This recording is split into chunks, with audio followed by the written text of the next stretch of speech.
uqdatan min lisani yafqahu qawli. Amma ba'du. Yang terhormat Ibu Sri Winasih SPG selaku Kepala Sekolah SD Surat, serta Bapak Ibu guru, rekan sejawat yang saya hormati. Pertama, marilah kita panjatkan puja dan puji syukur kehadirat Allah Subhanahu wa Ta'ala, yang mana pada siang hari ini kita bisa berkumpul di ruang kelas ini dengan keadaan sehat walafiat. Amin. Salawat serta salam senantiasa tercurahkan kepada junjungan kita Nabi Agung Muhammad Sallallahu Alaihi Wasallam. Semoga kelak kita selalu mendapatkan syafaat dari beliau. Amin ya rabbal alamin. Bapak Ibu, terima kasih atas kesediaan waktunya memenuhi undangan saya di sini. Dan di sini nanti saya tidak menghubungi pembinaan juga. Saya hanya berbagi modul yang sudah saya pelajari di penggerak. Baik Bapak Ibu, langsung saja. Saya Indah Sulistiawati ini, CGP Angkatan 10 kelas 084B Kabupaten Kediri. Modul 1.4.A.9 aksi nyata budaya positif. Tujuan pendidikan nasional. Menurut Ki Hajar Dewantara, tujuan pendidikan nasional adalah menuntun segala kodrat yang ada pada anak agar dapat mencapai keselarasan dan kebahagiaan yang setinggi-tingginya, baik sebagai manusia maupun sebagai warga masyarakat. Saya di sini akan menyebarkan pemahaman dan penerapan pengalaman budaya positif. Budaya positif di sekolah yaitu nilai dan kebiasaan di sekolah yang berpihak pada murid agar mereka dapat berkembang menjadi pribadi yang kritis, penuh hormat dan bertanggung jawab sesuai dengan profil pelajar Pancasila.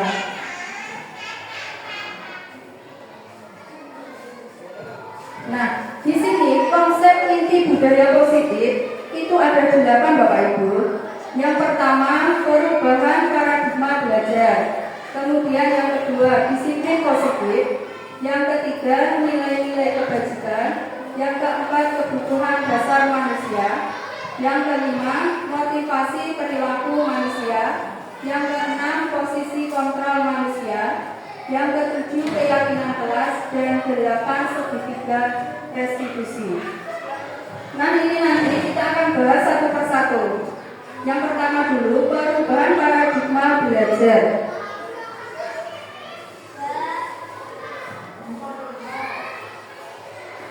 Yang pertama, pembelajaran dengan paradigma baru.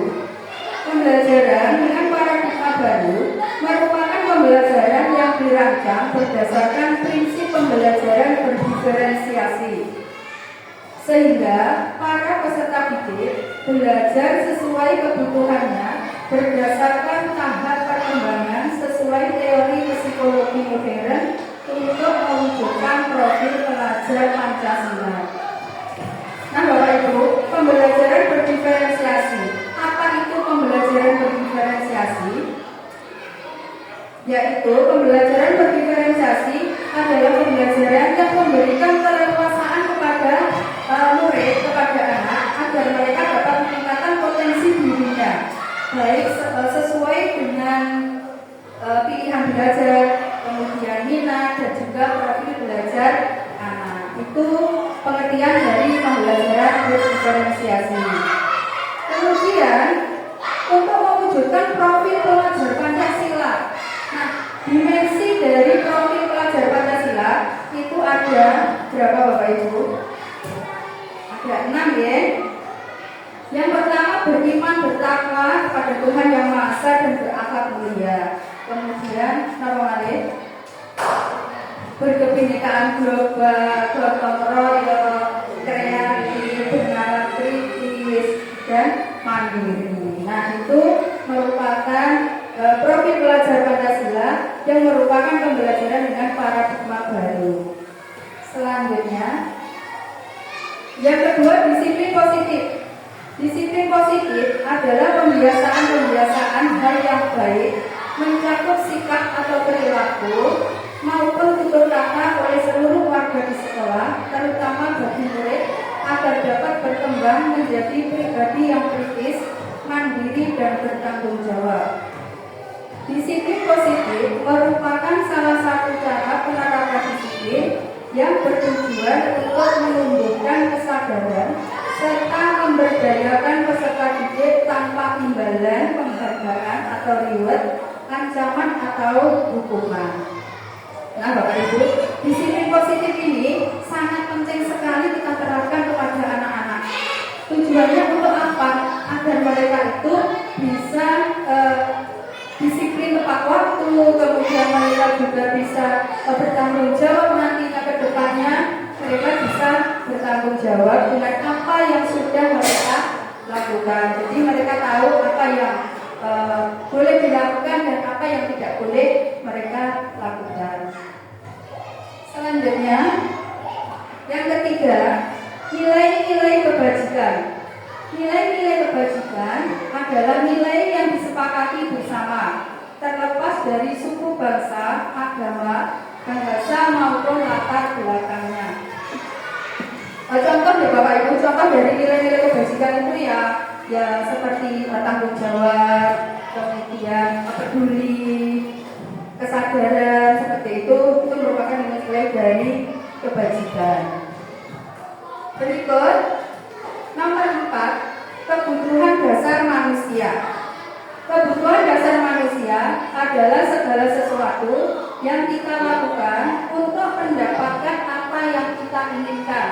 Seluruh tindakan yang kita lakukan memiliki tujuan tertentu dan semua usaha terbaik yang kita lakukan adalah dalam rangka agar kebutuhan kita terpenuhi dengan baik. Kebutuhan dasar manusia ini Bapak Ibu itu dibagi menjadi 5. Yang pertama bertahan hidup, yang kedua kasih sayang dan rasa diterima, yang ketiga penguasaan, yang keempat kebebasan, dan yang kelima kesenangan. Maksudnya bertahan hidup itu contohnya ya seperti sandang, pangan, papan, seperti itu yang murah. Kemudian kalau kasih sayang dan rasa diterima ya kita itu diperhatikan, seperti itu merupakan masuk dalam kebutuhan dasar manusia, kasih sayang dan rasa diterima. Kemudian penguasaan di sini misalkan kepintaran kita itu ingin diakui oleh orang lain, dan itu juga termasuk dalam penguasaan. Kemudian yang keempat kebebasan. Kebebasan di sini adalah kita bebas berpendapat, kita bebas menentukan pilihan, itu masuk dalam kebutuhan dasar manusia, kebebasan. Kemudian yang kelima kesenangan. Kesenangan di sini misalkan ya kita ingin belanja, itu juga kesenangan. Kemudian kita humoris dengan teman-teman, itu juga merupakan contoh dari kesenangan. Satu ya Bapak Ibu.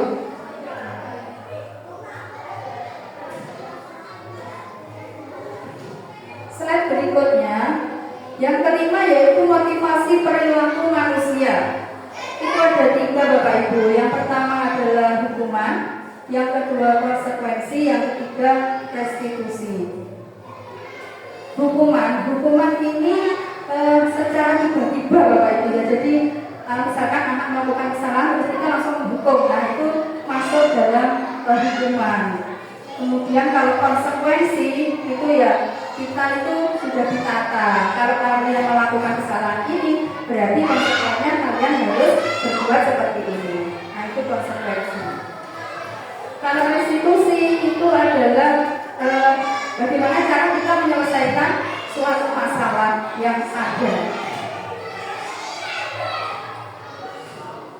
Kemudian yang keenam, posisi kontrol manusia. Ada 5. Yang pertama penghukum, yang kedua membuat merasa bersalah, yang ketiga teman, yang keempat memantau, dan yang kelima manajer. Penghukum, posisi kontrol manusia penghukum. Penghukum ini Bapak Ibu biasanya ciri-cirinya ya itu nadanya pasti tinggi ya Bapak Ibu ya. Kemudian keras seperti kita memarahi orang. Biasanya kalau ciri-ciri fisik biasanya matanya melotot gitu ya kalau marah gitu. Kemudian suka juga tunjuk-tunjuk. Kamu ini sudah tahu jam sekian baru datang. Nah biasanya seperti itu ya. Itu namanya posisi kontrol menghukum Bapak Ibu. Nah apa efeknya jika kita menerapkan posisi menghukum ini untuk anak didik kita ke depannya? Hasilnya anak ini nanti akan bagaimana? Itu yang harus kita pikirkan. Kalau kita menghukum, anak itu nanti akan menjadi anak yang pendendam Bapak Ibu. Ya kalau anak kita marahi, itu nanti akan pendendam sekali. Dan mungkin kalau sudah dimarahi, kemudian anak masuk ke kelas, anak ini akan berbuat seenaknya sendiri. Bisa saja mencoret-coret buku. Nah itu, kadang meja juga dicoret-coret. Karena dia merasa dendam ya, dendam dengan karena sudah dimarahi tadi. Bahkan yang lebih fatalnya lagi, itu bisa terjadi misalnya, aku kok dimarahi sama Bu Indah. Bu Indah itu motoris kopi, tak bergete aja. Nah itu yang fatal. Mungkin di jalan mungkin bisa melukai kita ya Bapak Ibu ya. Itu kalau kita menerapkan di posisi penghukum. Kemudian yang kedua, posisi kontrol manusia yang kedua membuat merasa bersalah. Nah, membuat merasa bersalah ini Bapak Ibu, nada kita itu halus, tapi membuat anak itu bagaimana ya, merasa bersalah sekali. Misalkan seperti ini contohnya ya Bapak Ibu. Ini loh sampai nanti, belum mau ojo telat, telat. Mau sekali. Sampai anak ada kasihan dengan ibu guru. Dalam hati anak ini hasilnya akan menjadi anak yang memandang emosi Bapak Ibu. Jadi ini lebih bahaya dari penghukum. Kalau penghukum langsung meluapkan emosinya dengan coret-coret nanti, mungkin dengan melukai teman yang lain untuk seperti itu. Tapi kalau membuat merasa bersalah ini akan dipendam sendiri masalahnya. Kemudian yang lebih fatalnya lagi, banyak sekali kejadian-kejadian dari pipi-pipi itu anak menjadi bunuh diri ya seperti itu. Itu karena dia tidak bisa melupakan emosinya tadi, karena dia selalu dibuat merasa bersalah oleh bapak ibu gurunya. Seperti itu Bapak Ibu, bisa dipahami ya Bapak Ibu ya. Jadi ini lebih berbahaya dari penghukum. Kemudian yang ketiga sebagai teman. Nah kalau sebagai teman itu kan biasanya terlihat akrab, nanti ya Bapak Ibu guru, anak terlambat, oh sama kok telat ini, terus ini kok ada kuda, nah contohnya seperti itu. Apa yang akan dihasilkan oleh anak ini jika kita itu di posisi kontrol sebagai teman? Nah Bapak Ibu kira-kira ini juga ada sisi positif dan juga sisi negatifnya. Sisi positifnya apa? Ya kita kan jadi pakar gitu ya Bapak Ibu guru, enak ngobrol dengan anak-anak itu enak. Terus kemudian kalau sisi negatifnya, ya anak-anak ini akan ketergantungan Bapak Ibu. Dia tidak bisa memutuskan suatu masalahnya sendiri. Sampai besok pun dia akan bergantung kepada orang lain. Makanya. Kemudian selanjutnya posisi pemantau. Pemantau ini biasanya nadanya ya datar saja. Pemantau itu ya, kamu sudah tahu apa belum kalau SD Surat itu masuknya jam 7. Terus kalau dari Senin sampai hari Kamis pakaian itu merah putih. Nah satu hanya ditunjukkan seperti itu tanpa adanya solusi. Kenapa anak ini terlambat? Itu posisi kontrol pemantau. Kemudian yang kelima, posisi manajer. Posisi manajer ini kita itu memberikan solusi kepada anak-anak apabila mereka melakukan kesalahan. Misalkan dengan datang terlambat tadi Bapak Ibu, anak-anak terlambat, kita panggil. Kenapa kok terlambat? Ini sudah jam berapa? Jam 7. Terus kenapa kok terlambat? Nah, ditanya lagi, kamu tahu kan SD Surat itu maksudnya jam berapa? Jadi di manajer terus didorong terus sampai dia sendiri yang akan menyelesaikan masalahnya sendiri. kenapa kok bisa terlambat, terus bagaimana cara memperbaiki supaya tidak terlambat. Nah, jadi didampingi terus sampai dia bisa menyelesaikan masalahnya sendiri. Nah, Bapak Ibu, dari 6 posisi kontrol manusia ini yang paling baik ya, yang harus kita terapkan kepada anak-anak itu adalah di posisi manajer, Bapak Ibu. Dia betul sekali di posisi manajer. Jadi jangan sampai kita menghukum anak, Bapak Ibu, kemudian membuat merasa bersalah. Karena apa? Kita itu mikirnya 5 sampai 10 tahun ke depan. Jadi tidak pas dari itu, tidak, tapi kita harus memikirnya lebih jauh lagi untuk anak hidup kita. Akan ya Pak Bu ya? Nah Bapak Ibu, ini saya ada pertanyaan yang bisa penjenengan jawab sesuai dengan 5 posisi kontrol yang tadi. Yang pertama, soal pertama, posisi kontrol apakah aku? Saya kecewa sekali dengan kamu. Nah, itu masuk posisi kontrol yang apa Bapak Ibu dari kelima posisi tadi? Kita cek ya jawaban penjenengan. Ya betul sekali, membuat merasa bersalah. Kemudian soal berikutnya, posisi kontrol apakah aku? Kamu tidak pernah benar melakukannya. Sekarang pilih lapangan 2 kali. Nah itu nadanya tinggi sekali tadi. Itu kita pada posisi kontrol yang apa ya Bapak Ibu ya? Kita cek. Nah ini penghukum betul sekali Bapak Ibu. Kemudian soal berikut, posisi kontrol apakah aku? Kira-kira bagaimana kamu akan memperbaiki masalah ini?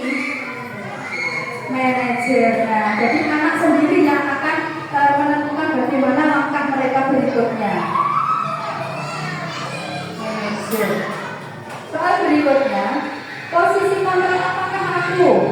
Ayolah lakukan demi Bapak Ibu. Apa Bapak Ibu? Posisi kontrolnya apa ini? Silakan ya, sebagai teman.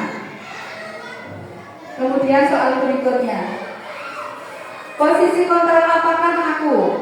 Kamu terlambat 15 menit. Apakah kamu sudah mengerti konsekuensi yang dilakukan bila terlambat? Pemantau, coba kita cek. Ya betul sekali Bapak Ibu, pemantau.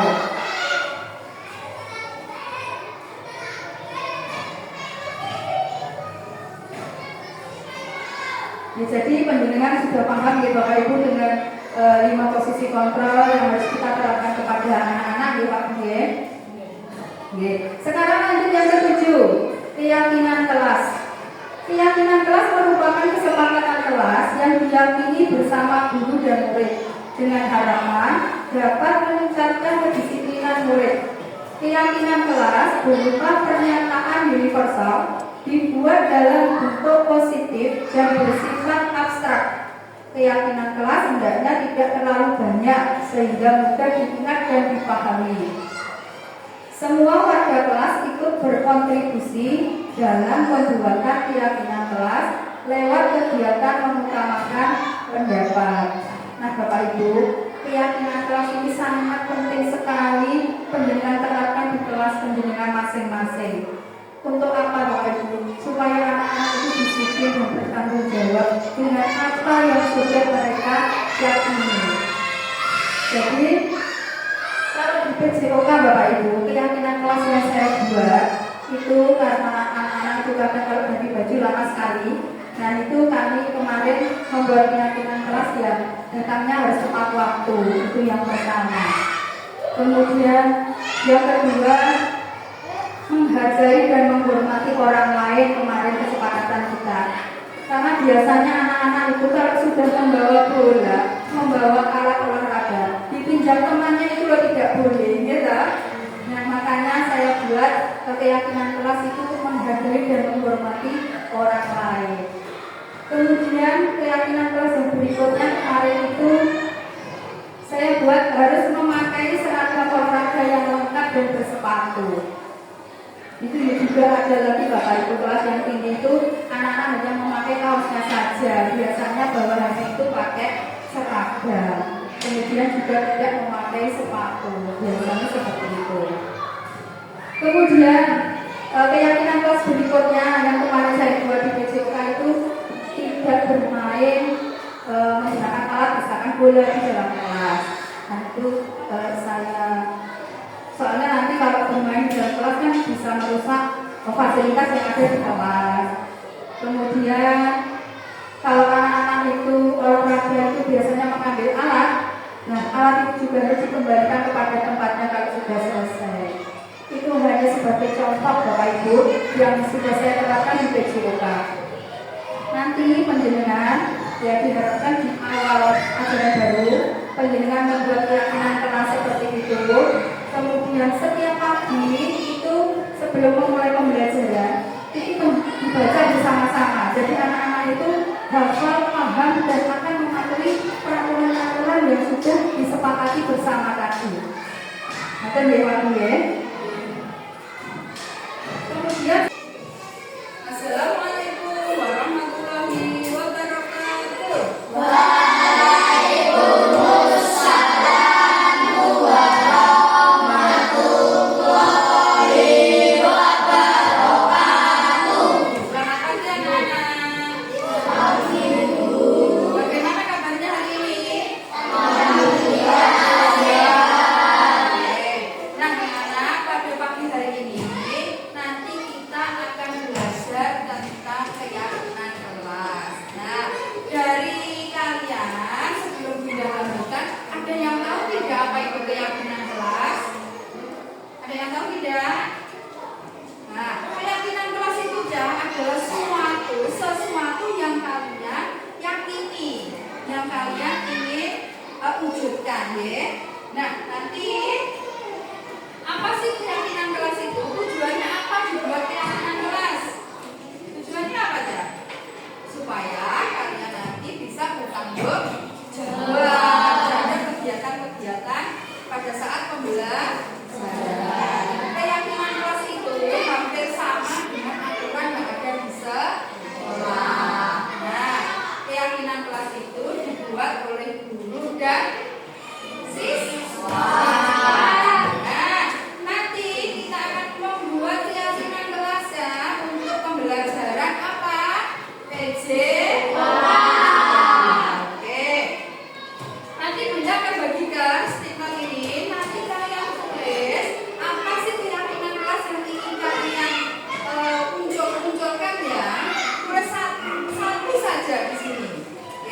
Gunakan kata positif. Contohnya bagaimana kata positif itu? Misalkan tidak boleh buang sampah sembarangan, ya. Itu kata negatif. Kemudian kata positifnya bagaimana? Buang sampah pada tempat. Nah, nanti kalian juga seperti itu. Buatlah kata yang positif tentang keyakinan kelas yang kalian yakini. Oke? Baik, sudah oke ya. Silakan dituliskan keyakinan kelasnya.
dan mengakui secara sadar dan terbuka ketika melakukan kesalahan, serta merasakan kenyamanan ketika sudah berperilaku jujur. Itu segitiga restitusi. Nah, tahapan segitiga restitusi itu ada 3 Bapak Ibu. Yang pertama menstabilkan identitas, yang kedua validasi tindakan yang salah, yang ketiga menanyakan keyakinan. Nah, menstabilkan identitas ini maksudnya bagaimana? Jadi anak-anak itu dibuat yang tadinya merasa bersalah menjadi orang yang tidak merasa bersalah dan bisa memperbaiki kesalahannya. Nah, itu namanya menstabilkan identitas. Yang kedua, validasi tindakan yang salah. Jadi anak-anak itu melakukan kesalahan, kemudian bagaimana mereka bisa menyelesaikan masalahnya itu.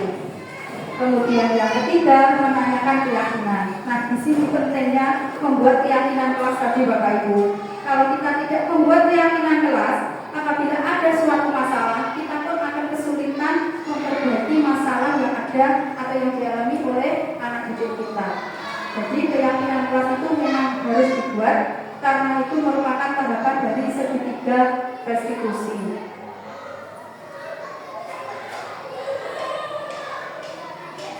Ini adalah contoh penerapan segitiga restitusi untuk anak didik saya pada saat PJK. Saya putarkan videonya gitu, karena tidak bisa. Yang pertama ini, kasus yang pertama ini ada anak yang tidak memakai seragam olahraga secara lengkap. Nah, jadi mereka yang bersangkutan saya panggil sendiri, kemudian saya tanya sampai dia sendiri yang bisa menyelesaikan masalahnya.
Dan si Tasya ini juga sudah tahu bagaimana cara memperbaiki dari kesalahannya.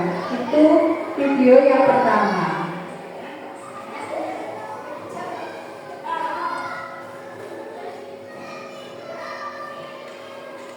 Ini kasus yang kedua. Jadi ada anak yang bermain bola di dalam kelas.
Nah, Bapak Ibu, itu adalah contoh masalah yang ada di saya pembelajaran saya PJOK.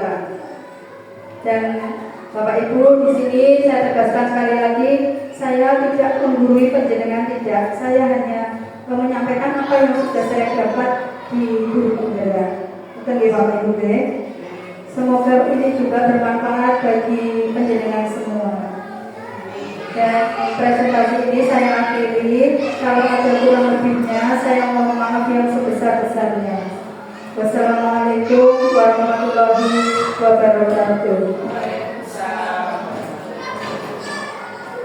Tasya, Iya Bu. Tasya tahu ndak kenapa dipanggil sama Bu Indah? Tahu Bu.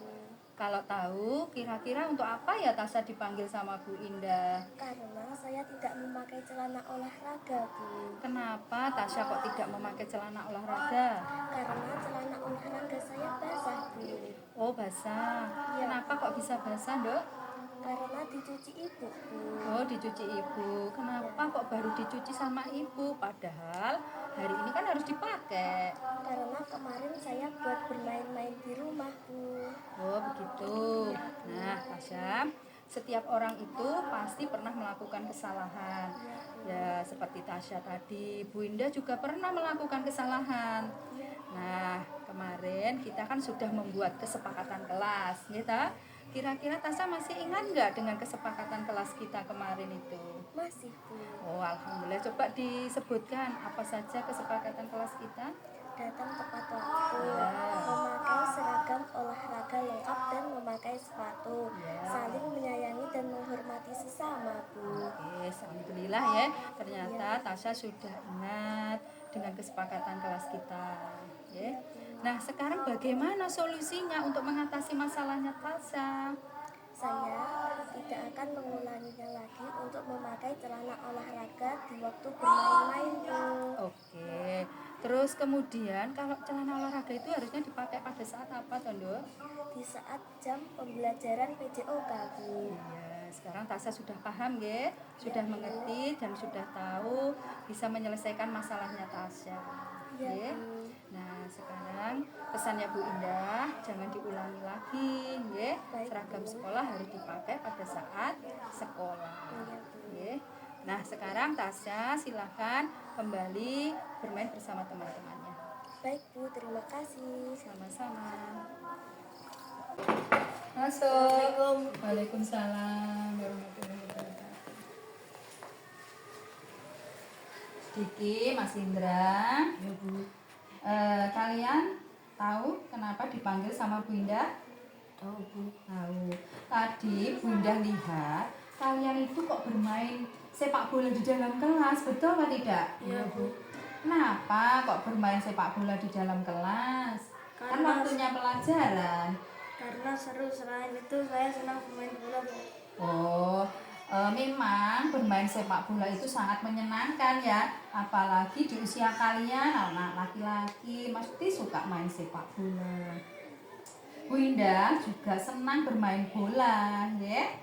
Jadi kalau bermain bola itu tidak boleh di dalam kelas karena apa? Bisa mengganggu kelas yang lain. Kemudian juga nanti sampean juga akan merusak ya fasilitas yang ada di kelas, ya. Ya Bu.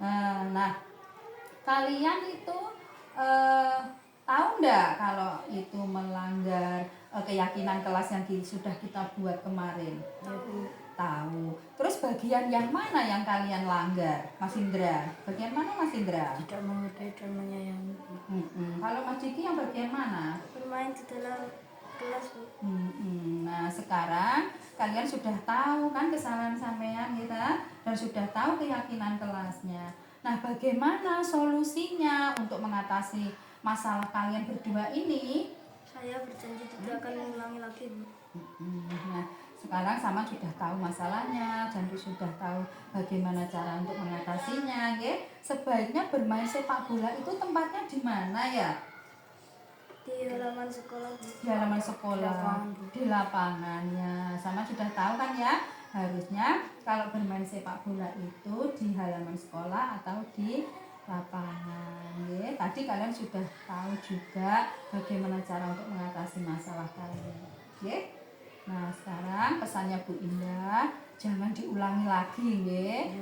Kalau bermain sepak bola di lapangan atau di halaman. Oke? Nah, sekarang silahkan sampean berdua kembali ke kelasnya masing-masing. Ya Bu, terima kasih Bu. Ya.